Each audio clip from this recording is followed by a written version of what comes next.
Imagine having to discuss with your doctor how you've managed to gain over 100 pounds again, but this time, because you're older, being told that you're soon going to run out of luck. My next guest, Dr. Stacey Nottingham, was the patient that got that news that day, the one who was warned by her doctor if she didn't lose those 100 pounds and learn how to keep it off once and for all, she was at risk for a number of diseases. That would be scary enough information for me. Would it be enough scary information to make you make a change in your life? It was definitely enough scary information for me to make that final drastic change.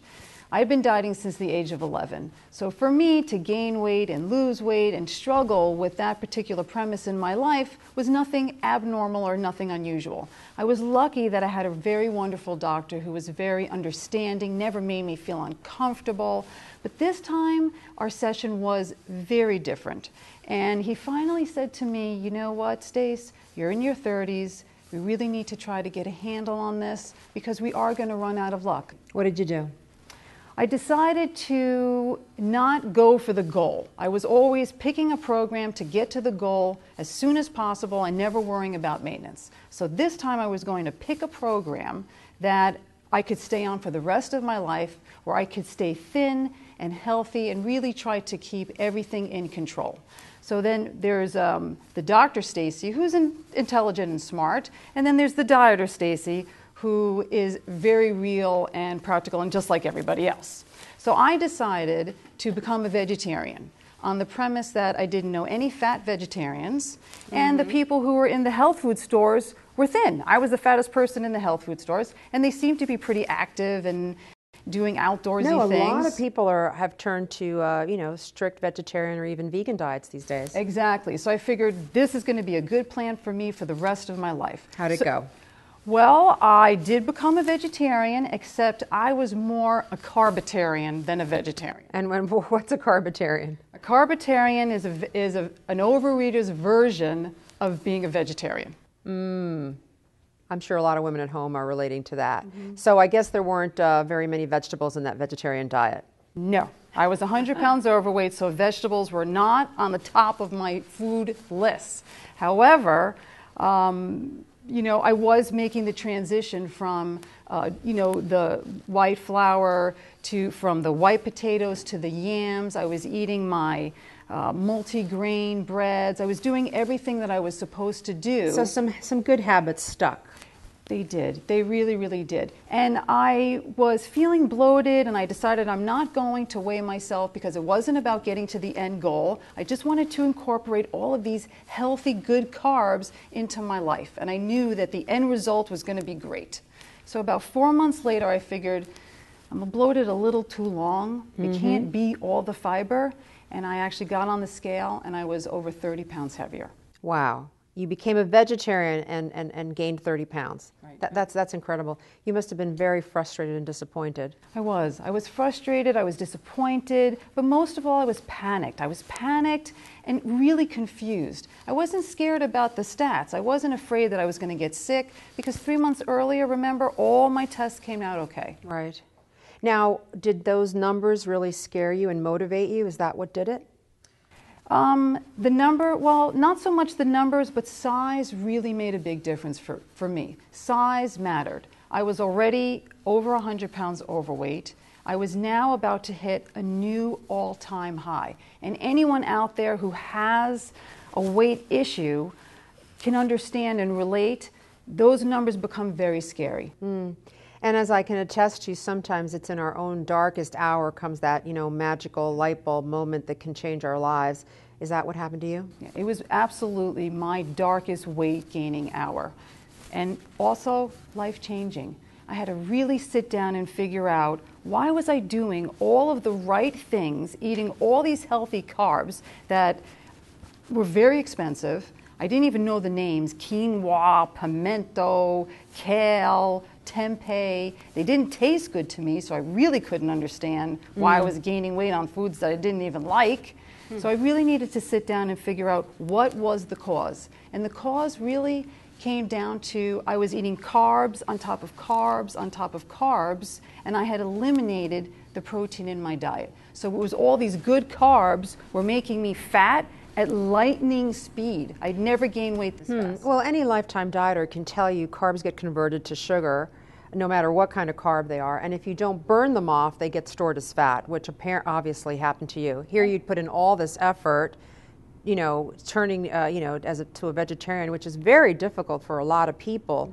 But then the net result to be 30 pounds, that had to be really the wake-up moment, huh? It really was. And I know that. I know carbs get converted to sugar, and if you don't burn them off, they get stored as fat. I've done Atkins, I've done the South Beach diet, I've done the Zone diet, I've been dieting since 11, so I've done every diet. I know all the phrases. But remember, there's Dr. Stacey, then there's Dieter Stacey. So for me, I felt I was eating good carbs. And good carbs to an overeater only means one thing.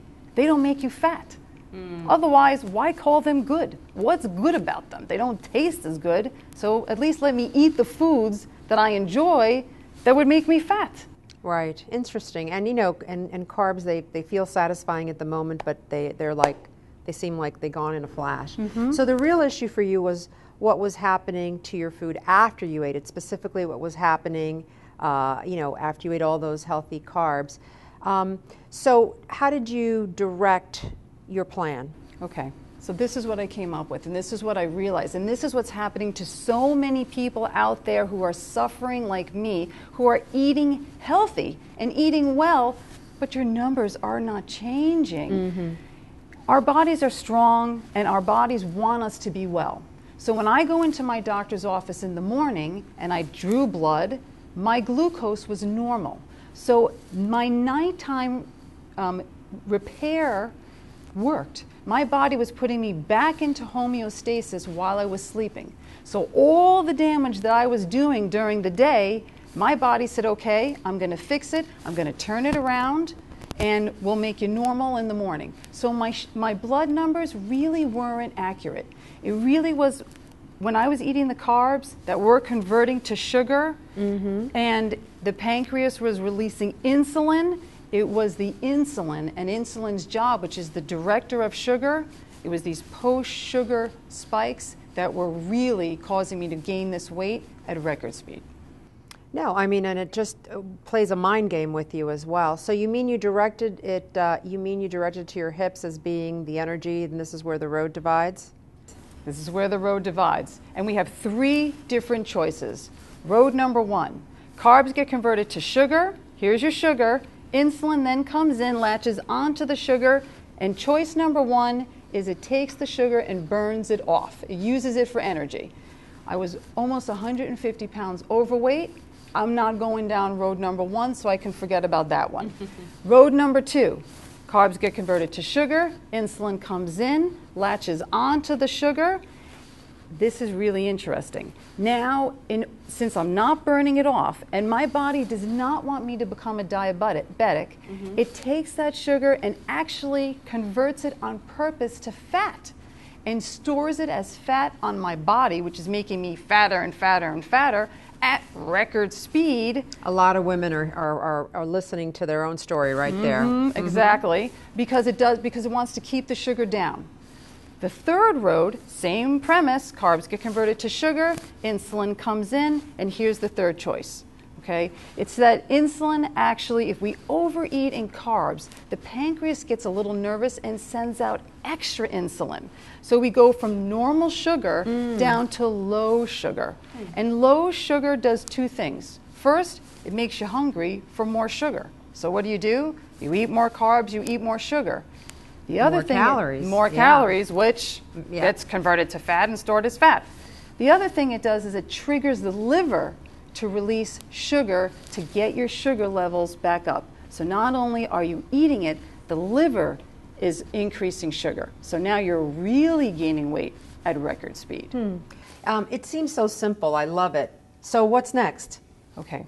Since I'm a lifetime dieter, I hate the words diet, deprived, don't Don't like any of those. So, and I think so many people don't start their programs because they don't want to deprive themselves. They're not ready to give it up yet. Well, it's impossible to just, say, that's it, I'm going to go through a life of deprivation and negativity, as opposed to, it's true. Embracing food as what it is. It's a life, it's a life-giving, sustenance. We can't live without it. That's true. And but for someone like me, a huge pleasure, pleasure. Yeah. So I do understand. So for the first 2 weeks, we're going to keep it very simple.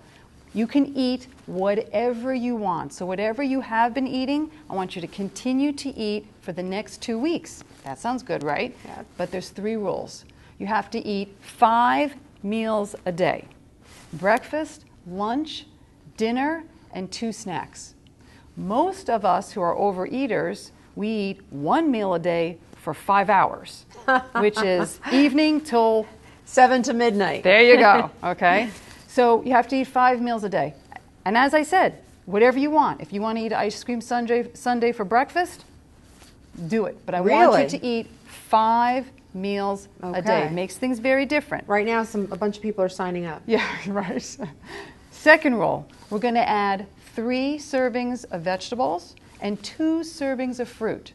So the 3 servings of vegetables, 1 cup. And the fruit, you can either do an apple, you can do an orange, or a cup of fruit. I don't care when you eat them. If you want to eat it with if you want to have broccoli with your ice cream sundae, it's fine. But you have to incorporate your fruits and vegetables. I see where you're going, because they fill you up, right? They've got that fiber. That's right. And you know what? It ruins the taste of the really good stuff. So it actually starts, you get used to eating the blander foods in a really slow kind of way. And they're natural detoxifiers, which is a wonderful thing.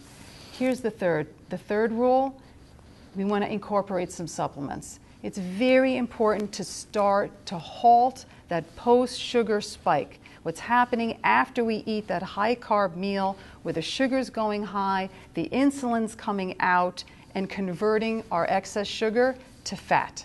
And there are some really easy supplements out there. Well, then this is critical. What supplements would you suggest? My favorite supplements, coffee berry. Anywhere from 300 milligrams up to over 1,000 milligrams.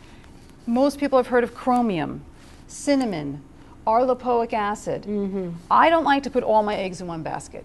So I'll do a coffee berry with breakfast, I'll do a cinnamon with my snack, I'll do an arlipoic acid with lunch. Just mix it up so that with every single meal, we are starting to slow down that post-sugar spike. And all of these particular nutrients have wonderful clinical studies behind them. Coffee berry, for example, has been shown to drop sugar in as little as 30 minutes after a meal.